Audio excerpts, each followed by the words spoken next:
Good morning, guys. No music this morning. Don't have my car, so I don't have my satellite radio. But this morning, I want to give you guys some updates on reality TV. Now, I believe that Mona is the devil.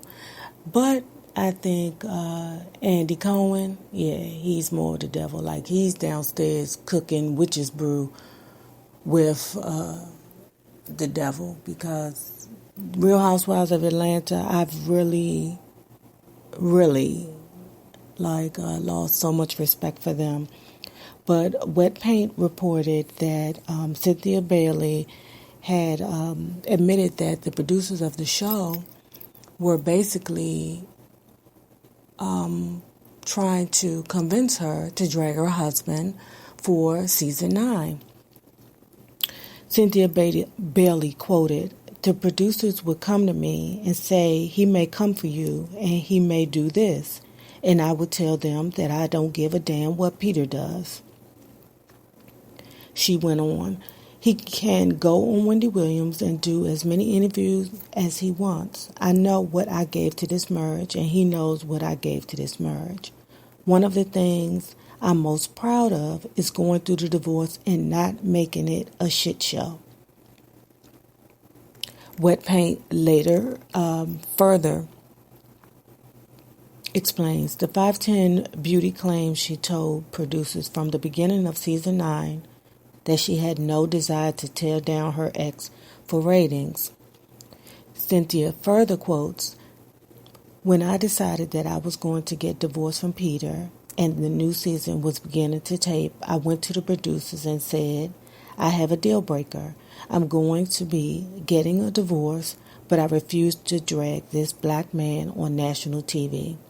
Good for you, Cynthia, because you know that them ladies, hence Nene Leakes, have no problem with making their husband look like trash for $1. I mean, that seems to be the going consensus for women, especially on Real Housewives of Atlanta. They have no problem with making their men look terrible or look like they were the worst men on the face of this earth. I mean, granted, people are saying that Cynthia did it to herself in the beginning of her tenure at Real Housewives of Atlanta. When she put out there that she had gave him the seed money for the show, for his restaurant, when in actuality, she only gave him $10,000. But, that's still a good amount of money for someone to say that she gave him some money, but it wasn't like it was presented. Cynthia presented it like, okay, I'm the one that gave him my money to start his businesses. When she did give some money, but it wasn't the total amount that was necessary for him to start his businesses. So I would say to you, Cynthia, I applaud you for not, making your ex-husband look poorly on national TV. I mean, that might be the reason why they fired you too, because you wasn't trying to play ball. But if you don't stand for something, you'll fall for anything. The last thing that Cynthia said was, sure, our divorce wasn't perfect. There were a lot of conditions, conversations, and text messages. We said unthinkable things to each other, but I've always said that I'm going to learn this relationship. But I always said I'm going to leave this relationship with the same amount of respect, integrity, and grace that I came into this marriage with. Again, kudos to you, Cynthia. I mean, how many times have you seen marriages end where people are very, very angry? I mean, very angry and very, very bitter. And although Peter is pretty much leaving, like how I always say that when marriages end, it just seems like the men are more angry than the women are. I don't know why that is. Well, actually I do. I think it's because, with men it's so hard for them to love but when they do love, they love for real and hard and strong. So when they do take that leap to do it, to fall in love and have a marriage, it just hurts them harder than it does a woman. I say it's because we so used to getting, played, or I don't want to say played, but I don't know. I just think women are stronger than men for some reason. I just do. My bad. I don't, I know I got some male naysayers that's like, no, that's not true. But I swear, when their marriages and relationships don't go the way they wanted to, they turn into, I don't know, what, they need some therapy, really. They just be angry, and I'll be like, you just came out of the marriage, you divorced, and I don't want no part of it. Okay, the next thing I want to move on to is Love and Hip Hop tea. Love and Hip Hop Atlanta tea. Is Karli Red, like, for serious when she's talking about she planning on having a baby with Caesar? Now, this is the thing that I'm lost about. Okay, so Caesar and her are celibate, but you slept with everybody else, Karli? Like, I'm lost. And then you're talking about that you get ready to have a baby. Girl, are you still getting your period? Like, they say that she's 52. Like, girl, are you serious? Are you seriously talking about having a baby? Is that part of your plot line on the show? I don't know. You can't be serious. You cannot have slept with all these other guys throughout the seasons, and then now you get to Caesar from Black Ink crew, and I don't even watch that show. I know who he is, but I don't watch the show. And now all of a sudden, you don't want to give him the vagina, and Caesar's like going for that?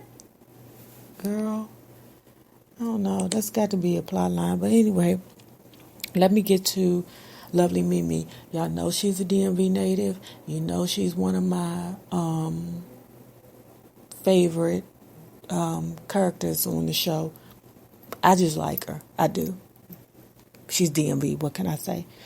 But they released her criminal record. And I just want to give y'all a little piece of that Mimi's basically, she's about that life now. Okay, this what I was like, dang, Mimi, she is about that life. Oh my God. So the 25-year-old was arrested on drug trafficking and firearm charges in her home state of Maryland back in 2013. Mimi spent 3 days in jail before appearing in court, where the prosecutor, for reasons that remain unclear, filed the null pros on 5 of the 6 charges pending against Mimi. The 6th, a possession with intent to distribute charge, netted Mimi a suspended prison sentence of just under 1 year plus court costs of $75,000 bail. Okay, I know that sounds a trip, but anything's possible. Sound like to me that she was up in there when her dude had some wink going on, and she just so happened to just be there, and her dude took the charges. That's what it sounded like to me. Like, they was together, she was in the house, she was around them when some wink was going on, and the dude took the charges, and she only took the possession charge. Like, yeah, the dude took the gun charges, and she took the drug charges. That's what it sounded like to me. I told y'all, that's a whole loyal Asian right there. Mimi. I mean, she is a G. And let me say this finally. Again, people still have their thoughts about Mimi. I'm going to say this about her. She may be loud, she may be ratchet, she may be over the top. She may be all those things.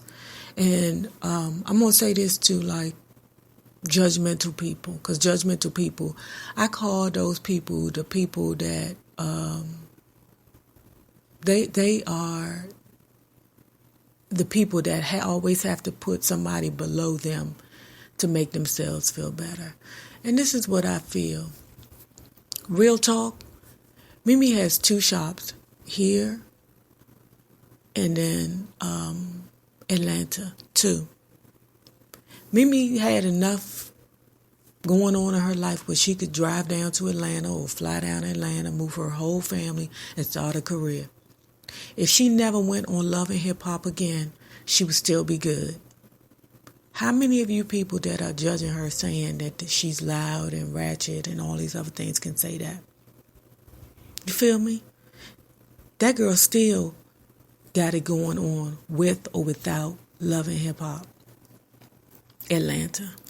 Because believe me, when she went in there and said to Mr. Bankman, I need a loan, Mr. Bankman. I need to get me an old shop down here in Atlanta. Can you make this possible? Mr. Bankman didn't care if she said the N-word, if she had Bantu knots in her hair, if her nails was 9 inches. He didn't care. All he knows is that girl was about that business and she can get it done, obviously. So you guys remember that the next time, you say what you want to say or about not just Lovely Mimi, about anybody. Because people think that just because a person comes from a certain area, they're a certain age, or they're loud and they're ratchet. And for real, when a person is loud, they're loud because they want attention.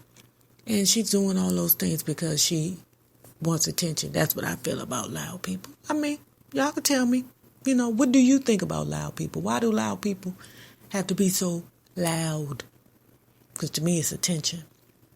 And I think she's trying to make her go up. She's a businesswoman. That's what she do. She know what sells. Ratchet and loud. She also knows how to buy two businesses and make them successful. So at any rate, guys, tell me what you think. Especially about Karli Red with them cracked old eggs talking about she pregnant. Get out my face, Karli. Naysayers, have a good one.